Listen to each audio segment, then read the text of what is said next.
7वटा पसल थियो। के थियो? 7वटा पसलहरू। अनि 7वटा पसलमा चाहिँ उसलाई चाहिँ सेल्सम्यानको आवश्यक पर्यो। एउटा राम्रो सेल्सम्यानको आवश्यकता पर्यो र आवश्यक पर्दाखेरि चाहिँ उसले चाहिँ न्युज पेपरमा चाहिँ छपाइदियो, एड चलाइदियो कि एमबिए पढेको हुनु पर्यो, राम्रो सेल्स गर्ने मान्छेलाई चाहिँ मलाई चाहिरहेको छ, महिनाको यति स्यालेरी भनेर भन्यो।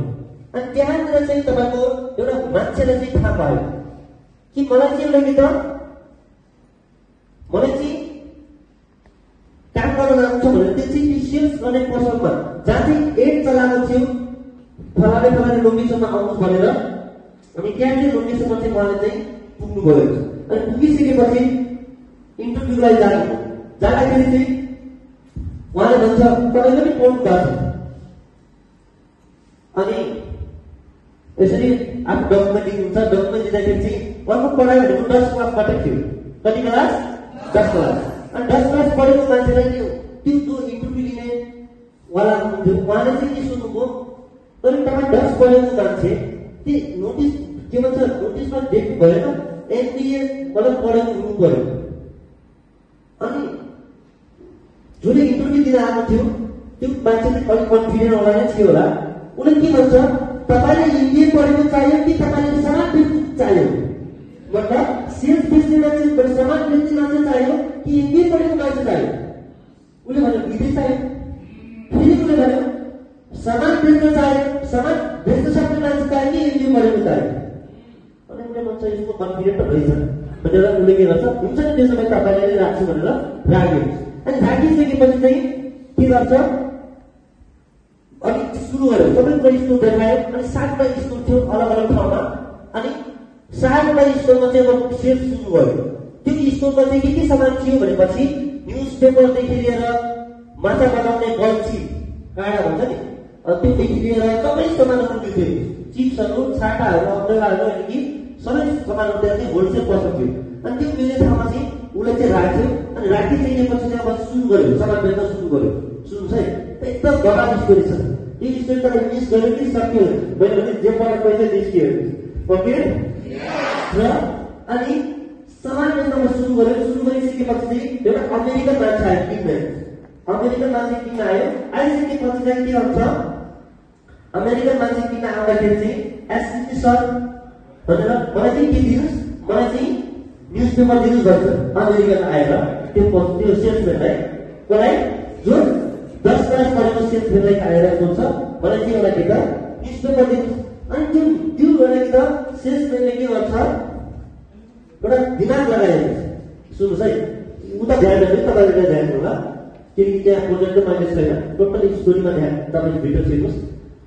त्यो चाहिँ सेल्सम्यानले के दिमाग लगायो भनेपछि होइन आज त सन्डेको दिन हो, मतलब छुट्टीको दिन, अनि यो अमेरिकालाई चाहिँ सामान बेच्नु पर्यो।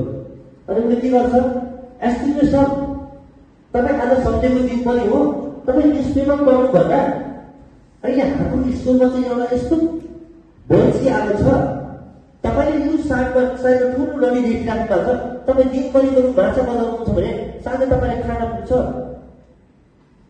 तपाईँ बरु न्युज पेपर पढ्नु भन्दा तपाईँ माछा बनाउन सक्नुहुन्छ। अनि यो भन्दाखेरि शनिबार पनि रहेछ, सरी सन्डे पनि रहेछ। अनि उसले भन्छ ठिकै छ, अमेरिकनले ठिकै छ नि। अनि के गर्नु त भन्छ, अनि उसले देखाउँछ एउटा काँडा देखाउँछ बल्छी। तपाईँले यो काँडा लिएर तपाईँ के गर्नुहुन्छ, तपाईँ माछा बजाउनु जानुहुन्छ भने यति भगवान माछा बजाउनुहुन्छ, तपाईँ आज साँझमा तपाईँको टोटल के हुन्छ, तपाईँसँग माछा धेरै हुन्छ, तपाईँ खाना पनि सक्नुहुन्छ, बेच्न पनि सक्नुहुन्छ। अनि यो भन्दाखेरि उसले भन्छ ठिकै छ, त्यसो भए राम्रो हुन्छ, बल्छी ल्याउनुहोस् भन्छ। अनि उसले के भन्छ, जो 10 क्लास पढेकोले उसले भन्छ कोही सामान प्याक गर्दै भन्छ, आफ्नो स्टाफहरूलाई सामान प्याक गर्दै भन्छ। त्यसपछि अब त्यो सामान लिएर निस्किराखेको हुन्छ।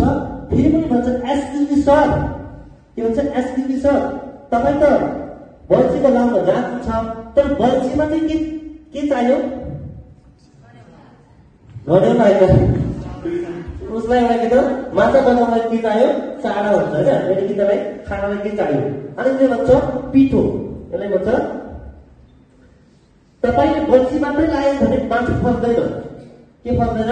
बल्छी मात्रै लायो भने माछा फस्दैन। हामीसँग यस्तो पिठो छ जो भनेपछि ठुल्ठुलो साइन्टिस्टहरूले रिसर्च गरेको पिठो। त्यो पिठो भनेपछि तपाईँको अन्डरलाइन पनि मिल्दैन। सिर्फ त्यो पिठो एकचोटि तपाईँ बल्छीमा लायो भने टक्क पाँच टाढाबाट माछाहरू चाहिँ डुब्रेर आउँछ अरे, अट्याक गरेर आउँछ। के आउँछ? अट्याक गरेर। यस्तो पिरो छ अरे। अनि उसले भन्छ त्यसो भए ठिकै कुरा हो, त्यो पनि प्याक गरिदिनु भन्छ। उसले भन्छ ओइ प्याक गर्छ भन्छ आफ्नो स्टाफले। के भन्छ? ल सबैजना भन्नुहोस् न, यसरी त ओइ प्याक गर्छ भन्नुहोस् न। ओके, अब यो स्टार्ट गरायो। अब फेरि उसले लिएर निस्किँदै आएको हुन्छ, फेरि पनि एक्सक्युज मी सर भन्छ। एक्सक्युज मी सर, अब चाहिँ के भयो भन्छ उसले। अनि सर तपाईँ यत्रो के भन्छ त्यहाँ चाहिँ ढिलो होला, यस्तो राम्रो तपाईँ जुत्ता लानु भएको छ, त्यो जुत्ता खराब हुन्छ नि त। बरु त्यो जुत्ता तपाईँ लिएर जानुभन्दा हामीसँग एउटा यस्तो जुत्ता छ जुन भनेपछि ठुल्ठुलो पानीमा तपाईँ लिएर हिँड्न सक्नुहुन्छ, बुट टाइपको हो। अनि उसले भन्छ ए यो पनि ठिकै कुरा, त्यो पनि प्याक गर्नु भन्छ। उसले भन्छ ओइ प्याक गर्ने भन्छ आफ्नो स्टाफले। के भन्छ?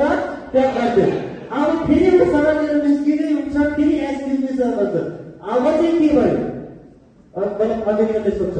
अनि अमेरिकन फेरि उसले के भन्छ? सर तपाईँ यत्रो ढुक्क जानुहुन्छ, घाम लाग्छ, तपाईँसँग छाता छैन, तपाईँ यो अम्ब्रेला लिएर जानुहुन्छ भने तपाईँ के हुन्छ एकदमै राहत हुन्छ, तपाईँलाई घाम लाग्दैन, मलाई घामबाट जोगिनु। अनि यो भन्दाखेरि त्यो पनि ठिकै हो, त्यो पनि के हुन्छ भने प्याक गरिदियो।